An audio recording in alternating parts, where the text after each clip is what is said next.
And Module 7, we're almost at the end now. So just a quick note on footers. Kind of seems maybe a bit silly to talk about footers, but you can pack a little bit in here. There's a few things that you really must put in here, so just a quick one on the footer of your website. It's important, it often gets overlooked. Key information that you should have down the bottom there, your contact information, and if possible, have that physical address. Now, I know that many online retailers do not want to put a physical address. It sends a good signal both to your prospect and to Google. So if you can, get a physical address in there. We're based in South Yarra, Victoria. Obviously, I don't care people knowing where my office is, but I understand that those smaller e-com places that are maybe operating out of the garage, you don't want to put your home address on there, but there are creative ways around that I'm sure you can figure out. Social media links, I'm a fan of putting those down at the bottom of the page, not right at the top, because I don't want people disappearing off to those social media sites.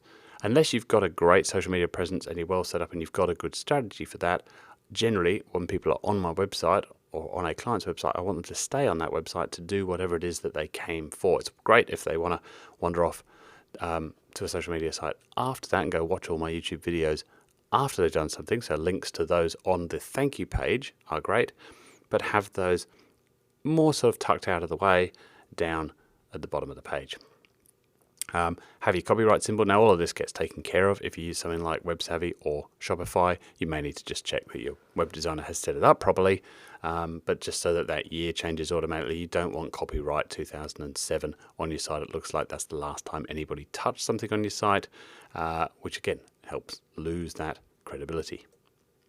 And you must have a link to your privacy policy if you're using AdWords, Facebook, even Google Analytics terms of service say that you must tell people that how you're using that cookie information with Google Analytics. And if you're doing remarketing, then make sure you read the rules in Google AdWords or Facebook or whatever remarketing tool you're using. There are certain things that you need to say in there, essentially about how cookies work and how you use that data, and that you give people a chance to opt out of being marketed to, particularly opting out of your email.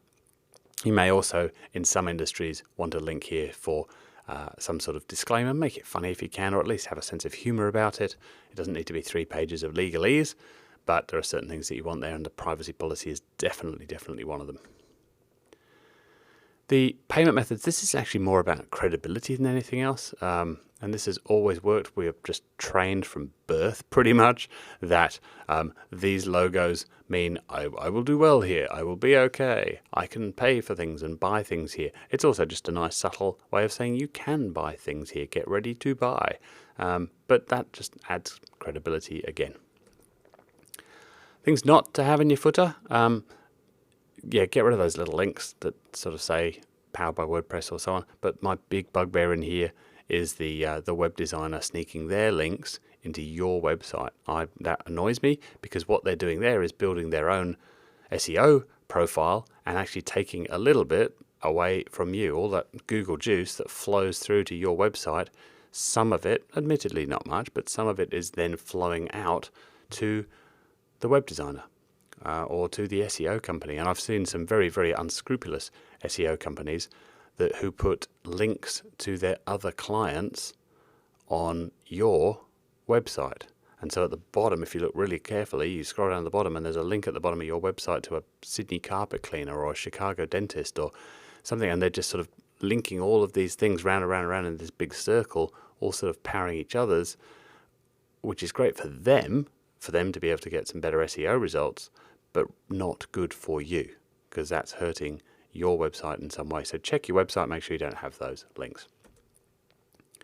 And why not stick a call to action down the bottom? What's your lead magnet? What's your tripwire? Put something down at the bottom of the page there, because if they've made it all the way down to the bottom of the page, then maybe they're probably a little bit more interested than the average bear.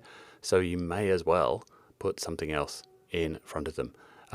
We've said newsletter sign up here. I'm not a massive fan of the newsletter sign up in 2017. I don't think many people want more things in their inbox at this point, but some businesses make a ton of money through their newsletter. So if it's an important channel for you, do that. But just sort of have a think through that. What's an important channel? And what's one of the first steps that we want people to do? Do you want people to take your quiz, go through your decision tree, take the survey, whatever it might be? So throw that down the bottom. There's no reason not to.